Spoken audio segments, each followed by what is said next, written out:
وان عمر رضي الله عنه موقوفا د عمر بن الخطاب نقل موقوفا وان انس مرفوعا او انس بن مالك نقل مرفوعا اي كدادي اذا توضا احدكم کله چې او د سکی وتن پتا سکی فلبس خفيه او موزي واوستلی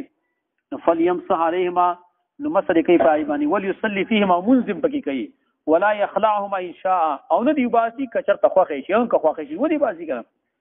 الا من جنابت مگر د جنابت نه چې کله جنابت صحیح تعریف شو به به واسي زکه چې به غسل له او د غسل سره خو په موزن په خو کې خرابيږي البته اخرجه الدارقطني د حدیث امام دارقطني نقل کړي والحاکم امام حاکم نقل کړي وصححه امام حاکم هغه صحیح ویل دي اگر چې بعض علما په روایت باندې کلام کړي چې دا شاذ روایت دي لیکن د شذوذ د خبر ذکر جوړي کړي دي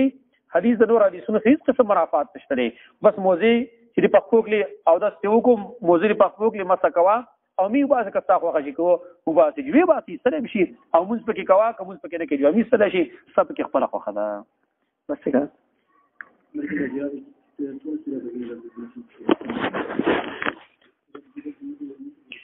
یورابو بارک دا مسلو سیاد لري مزمن کې یورابی یا موزي چې کلا پدې کې سوري وینو ما څه کېدل شي کني شي کېدل نه پدې کې علما یو قول لا کړی چې د درې غوتو په مقدار باندې څلور غوتو په مقدار باندې پکې سوري وو بیا پې نه کیږي چې نه کوم بیا پکې کیږي او چا ویل چې ډیر سوري پکې جنل کیږي چې لک سوري کیږي پکې شیخ الاسلام ابن تیمیه رحمه الله هغه فرمایي شیخ الاسلام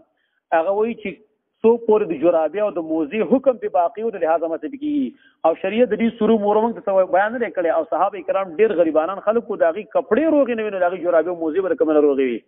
خو چې څو پورې ته موزه ویل کېدل شو جرابو ته ویل کېدل شو خلکو د ګرمایش لپاره استعمالول بس مت به کولای شي شریعت موږ ته دا وضاحت نه کړ چې په چیرې کې نه کیږي په روغ باندې هغه کی البته چې دومره چیرې چې اکثر ایسره قدم ښکار کیږي کنه لہذا به په خپل کې کول نه پکارنو هغه څه په کوکه هم نه